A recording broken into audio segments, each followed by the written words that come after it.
Welcome back to our channel. So நம்மளோட video நீங்கள் first time பார்க்குறீங்க அப்படின்னா கண்டிப்பாக சப்ஸ்கிரைப் பண்ணிக்கோங்க. ரேண்டமாக ஒரு ஆஃபீஸ் டே தான் இன்றைக்கி நம்ம பார்க்க போகிறோம். ஸோ மார்னிங் எழுந்திரிச்சு தான் நான் என்ன பண்ணுவேன், என்னென்ன விஷயங்கள் ஹெல்த்தியாக என்னென்ன பண்ணுறோம் அப்படின்றது தான். ஸோ இதுதான் என்னுடைய மார்னிங் நான் எழுந்திரிச்சோன்னே என்னோடய ஃபேஸு. ஸோ ஃபர்ஸ்ட் வந்து சன் கிட்ட உங்கள் ஃபேஸை காமிங்க. அண்ட் முடிஞ்ச ஒரு பக்கத்தில் இருக்க கடைக்கோ ஏதாச்சும் எங்கேயாச்சும் போயிட்டு வாங்க. ஏன்னா வந்துட்டு வாக்கிங் பண்ணுறது மார்னிங் நல்லது. அண்ட் மார்னிங் நான் எழுந்திரிச்சதும் டெய்லி பண்ண மாட்டேன்.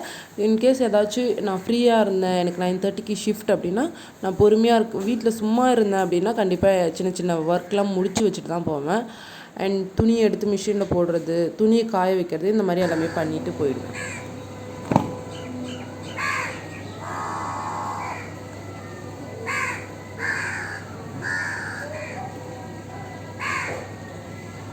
ஃபர்ஸ்ட்லாம் நான் நினைப்பேன் யூடியூபர்ஸ்லாம் வந்துட்டு என்னடா எல்லாத்தையுமே வீடியோ கிளிப்பிங் எடுத்து போடுறாங்க அப்படின்னு சொல்லிட்டு. பட் அது எவ்வளோ கஷ்டம் அப்படின்றது நீங்கள் ஒரு யூடியூபர் ஆகணும் அப்படின்னு நினைக்கும் போது தான் தெரியுது. ரொம்ப ரொம்ப கஷ்டமான விஷயம்.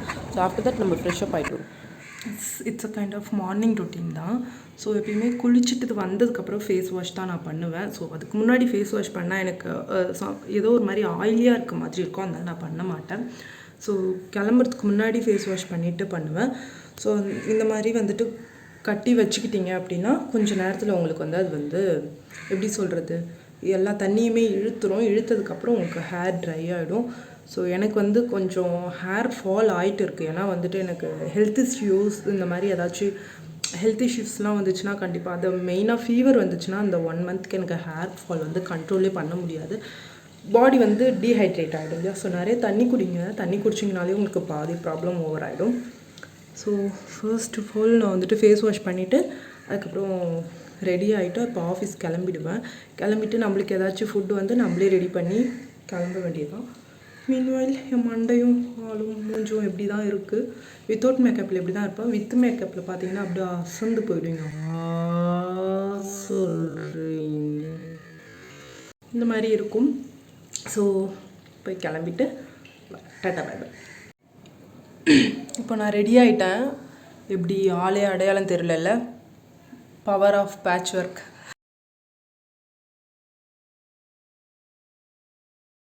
ஸோ அப்படி தான் இருக்குது. So makeup is always defining yourself தாங்க. எனக்கு ரொம்ப பிடிக்கும். பட் டீப் மேக்கப்லாம் பண்ண மாட்டேன். ஓரளவுக்கு normal makeup, lipstick, eyebrow pencils கண்டிப்பாக நான் போட்டுப்பேன். எனக்கு ரொம்ப அது பிடிக்கும். ஏன்னா வந்துட்டு ஐப்ரோஸ் வந்து டிஃபைன் பண்ணி காமிச்சா நல்லாயிருக்கும்னு சொல்லிட்டு. ஸோ பின்னாடி இருக்க காஸ்டியூம் நீங்கள் ஆல்ரெடி ஷார்ட்ஸில் பார்த்துருப்பீங்க. இது நம்ம ஒரு கஸ்டமருக்காக வந்து டிசைன் பண்ணி வச்சுருக்கோம். அவங்க இன்னும் வந்து வாங்கிட்டே போகல. ஸோ இன்றைக்கி ஈவினிங் ஆர் டுமாரோ வந்து வாங்கிக்கிறேன்னு சொல்லியிருக்காங்க. இந்த மாதிரி உங்களுக்கும் டிசைன் பண்ணணும் அப்படின்னா கண்டிப்பாக நம்மளை காண்டாக்ட் பண்ணி டிசைன் பண்ணிக்கோங்க. நான் கிளம்பிட்டேன்.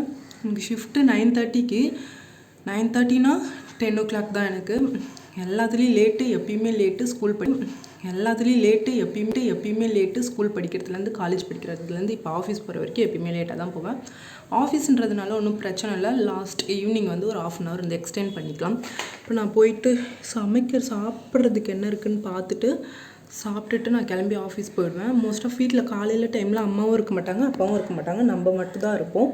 முடிச்சுட்டு நம்ம கிளம்பி ஆஃபீஸ் போயிட்டு நம்ம என்ன பண்ணுறோம் அப்படின்றது இந்த விலாகில் உங்களுக்கு கண்டினியூஸாக போடுறேன். நீங்கள் நம்ம விலாக் வந்து ஃபர்ஸ்ட் டைம் பார்க்குறீங்க அப்படின்னா கண்டிப்பாக நம்ம விலாகை கண்டிப்பாக நம்ம விலாகை சப்ஸ்கிரைப் பண்ணிக்கோங்க. நம்ம சேனலை சப்ஸ்கிரைப் பண்ணிக்கோங்க. ஷேர் பண்ணுங்கள், லைக் பண்ணுங்கள். Tata bye bye. நான் சாப்பிட்டுட்டு வரேன். எங்கள் வீட்டில் யாரும் இருக்க மாட்டாங்க. மோஸ்ட் ஆஃப் பிரேக்ஃபாஸ்ட் வந்து ஸ்கிப் பண்ண வேணான்னு சொல்லிட்டு நான் வந்து ஹேர் பேக்குக்காக தயிரும் முட்டையும் வாங்கி வச்சுருந்தேன். ஸோ இப்போ நான் என்ன பண்ணுறேன்னா அதில் பாதி அந்த ஒயிட் யோகர்ட் இருக்கு இல்லையா, அதை மட்டும் எடுத்துகிட்டு இந்த மாதிரி மீதி இருந்துச்சு. ஸோ எக்ஸ்ட்ரா ஒரு முட்டையும் இருக்குது என்கிட்ட. ரெண்டுத்தையும் வந்து ஆம்லேட் மாதிரி 2 முட்டை போட்டால் கொஞ்சம் பெருசாக வரும். ஆம்லேட் மாதிரி போட்டு நல்லா பெப்பர்லாம் போட்டு எனக்கு ரொம்ப பிடிக்கும். அந்த மாதிரி சாப்பிட்டுட்டு அண்ட் என்கிட்ட தயிர் இருக்குது. ஸோ சம்மருக்கு வந்து பிரேக்ஃபாஸ்ட் மோஸ்ட் ஆஃப் ஸ்கிப் பண்ணிட்டு இந்த மாதிரி சின்னதாக வந்து ப்ரோட்டீன் இருக்க மாதிரி எடுத்துக்கிட்டிங்கன்னா நல்லாயிருக்கும். ஸோ நீங்களாம் மோஸ்ட் ஆஃப் ஹேர் பேக் போடுறவங்க அந்த மாதிரிலாம் இருந்தீங்கன்னா அதெல்லாம் வேஸ்ட் பண்ணாமல் தயவு செஞ்சு ப்ரோட்டீனாக எடுத்துக்கோங்க. பிரேக்ஃபாஸ்ட்டில் கூட இன்க்ளூட் பண்ணிக்கோங்க. எனக்கு வேறு ஆப்ஷன் இல்லைன்றதுனால நான் இன்றைக்கி இப்படி செய்கிறேன்.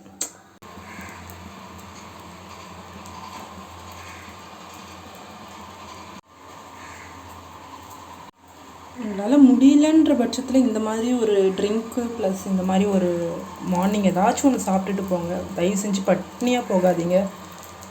அது ரொம்ப உங்களுக்கு இப்போ தெரியாது, பின்னாடி வந்து ரொம்ப கஷ்டத்தை கொடுக்கும். ஸோ நம்ம தான் பார்த்துக்கணும். ஆக்சுவலி அம்மா வந்து செய்வாங்க, அக்கா செஞ்சு தருவாங்க, அப்பா செஞ்சு தருவாங்கன்னா நம்மளால ஒன்றுமே முடியாது, சர்வைவே பண்ண முடியாது. ஸோ உங்களை எந்த அளவுக்கு நீங்கள் கேர் பண்ணி பார்த்துக்கிறீங்களோ, சித்திரம் இருந்தால் தான் சுவர் வரைய முடியும்னு என் தாத்தா அடிக்கடி சொல்லுவார். ஸோ உடம்பு ஃபஸ்ட்டு பார்த்துக்கோங்க.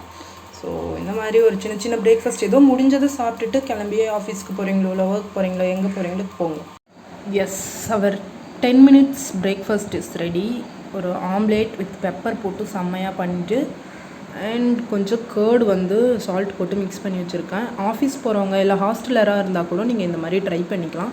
பட் தயவு செஞ்சு பிரேக்ஃபாஸ்ட் ஸ்கிப் பண்ணவே பண்ணாதீங்க, அது நல்லது கிடையாது. முடிஞ்ச அளவுக்கு ஏதோ உங்களால் முடிஞ்சதை செஞ்சு சாப்பிடுங்க. இல்லை ஃப்ரூட்ஸோ பிஸ்கெட்ஸோ ஏதோ ஒன்று சாப்பிடுங்க, ஆனால் சாப்பிட்டுட்டு போங்க. இப்போ எனக்குமே டைம் ஆகிடுச்சு, நான் இதை சாப்பிட்டுட்டு இப்போ 10 minutes தான் ஆஃபீஸ் பக்கத்தில், கிளம்பி போயிடுவேன். ஸோ சாப்பிட்டு கிளம்பலாம்.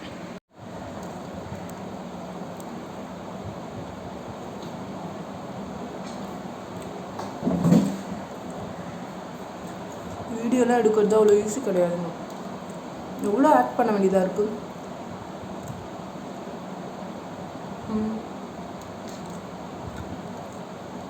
ஃபஸ்ட்டாக தான் இருக்கும்னு நினச்சேன், ஓரளவுக்கு ஓகேவாக இருக்கும். எனக்கு பெப்பரோட அந்த ஸ்மெல்லு பிடிக்கும். யாராச்சும் பார்த்தாங்கன்னா பைத்தியம் தனியாக பேசிகிட்டு இருக்குன்னு நினைப்பாங்க. பரவாயில்ல, இந்த ஜென்ரேஷனில் சுற்றி இருக்க பீப்புள்ஸ் கிட்ட பேசுகிறதுக்கு இந்த மாதிரி தனியாக ஃபோன் ஆன் பண்ணி வச்சுட்டு பேசுறது எவ்வளோ பெட்ரு அப்படி தான் தோணுது.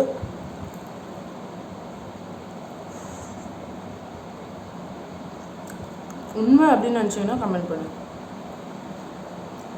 சாப்பிட்டுட்டு ஏதாவது ஸ்நாக்ஸ் எடுத்து வச்சுட்டு போயிடுங்க.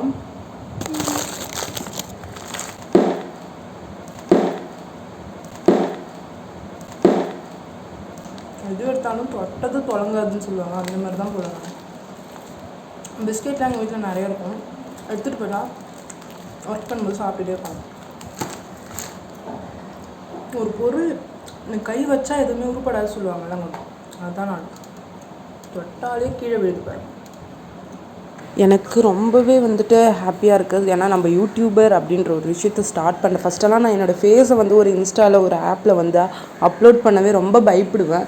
அதுலேருந்து இவ்வளோ வந்து ஒரு கான்ஃபிடெண்ட்டாக நான் வந்துட்டு எத்தனையோ பேர் கண்டிப்பாக கிண்டல் பண்ணுறாங்கங்க. பெரிய விஷயம் யூடியூபராக இருக்கிறது, இன்ஸ்டாகிராமில் ரீல்ஸ் போடுறது. நானுமே நிறைய பேர் கிண்டல் பண்ணியிருக்கேன். ஆனால் அது எவ்வளோ பெரிய தப்பு, எவ்வளோ பெரிய விஷயம் அவங்க பண்ணிகிட்ருக்காங்க, எவ்வளோ விஷயத்த டாலரேட் பண்ணிகிட்ருக்காங்கன்றது நம்ம செய்யும்போது தான் தெரியுது. கண்டிப்பாக யார் என்ன சொன்னாலும் உங்களுக்கு பிடிச்ச விஷயத்த பண்ணுங்கள். ஸோ இந்த மாதிரி விலாக்ஸ்க்கு நம்மளுடைய சேனலை ஃபாலோ பண்ணிக்கோங்க. Tata, bye bye.